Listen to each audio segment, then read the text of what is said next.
So a trip to the south coast in the blazing sunshine ends with what many would have predicted, Shaka. Fairly comfortable victory in the end, 3-1 for Manchester City. Did you consider it to be comfortable for the champions?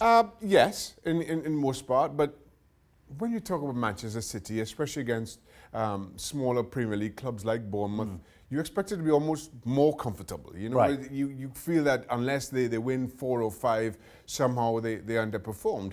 And the truth is, once City got the lead, you felt they City would run away with it. But Bournemouth enjoyed very good possession, especially early on in the second half, where I thought they threatened to cause City a few more problems. Maybe if their finishing was a little bit better, we might be having a different discussion here.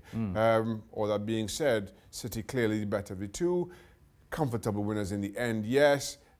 This isn't where City is going to be judged. Yeah, as you said, there was just that awkward point in the game for them to negotiate. The Harry Wilson free kick was fantastic, was it? And then Edison had a couple of big saves to make. Other than that, though, a couple of players I want to mention. The fella behind us, Sergio Aguero, 400th goal, and already, again, top of the pile in terms of Premier League goals in 2019. He can't stop and he won't stop. No, he can't. And the incredible thing about Aguero is his instincts around the box. Right. The ball always seems to find him. Even for his second today against Bournemouth, it seemed as though David Silva had taken the ball off his foot and denied him the opportunity. Yet he just follows in and it falls nicely to him. And his finishing, as always, just clinical. There's nothing any goalkeeper can do. He just doesn't give you a chance. As a former goalkeeper, he just does not give you a chance. And so sharp with it. And it speaks to how important he has been for Manchester City over the years. And you can't help but think back to when Gabriel Jesus first signed, and there was speculation that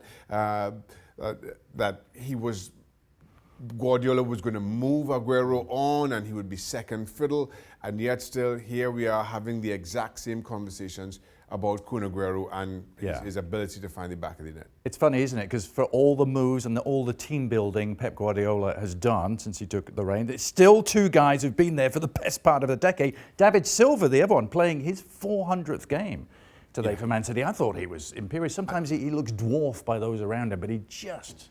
David Silva, and again, you talk about instincts for the game. Ever since he first arrived in Manchester, and you get to appreciate how good he is at finding space. Yeah. He always seems to have 3 or 4 seconds more than everybody else on the field to make a decision what he wants to do with it. And that's an ability that you can't coach. You can't do drills to get somebody to understand and have that type of instinct. Again, another loyal servant to City over the years, and one who I think will play a big part for City again this season. And as much as he said that this is his last year, it very well may be his most important. And I know we're only 3 games into the season, but Guardiola has made changes to his squad. Listen, City have by far and away, in my opinion, the deepest of the squads in the Premier League.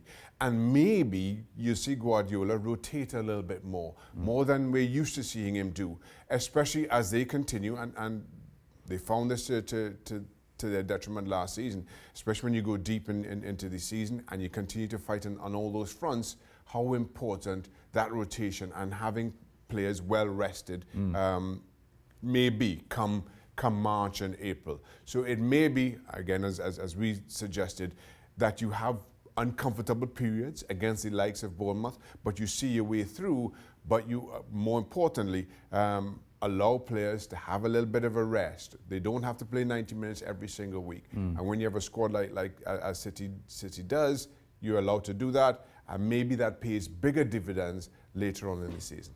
3 games into the season for the defending champions finally. Two big away wins, 8 goals scored on the road. West Ham and Bournemouth, not easy places to go to.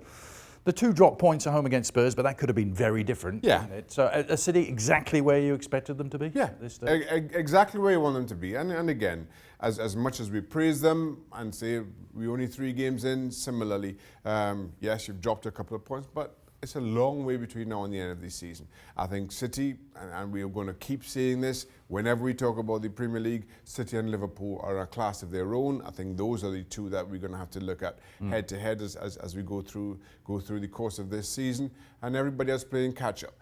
If I'm City, I'm not at all worried, again, because of how many players have been able to use. Yes, they've dropped a couple of points, but at this point, it's not at all insurmountable. Everything looking pretty rosy after another 3 points against the Cherries for Manchester City. Well, thank you very much for watching ESPN on YouTube. For more sports highlights and analysis, be sure to download the ESPN app. And for live streaming, premium content, and let's not forget as well, ESPN FC 7 days a week. Subscribe to ESPN Plus.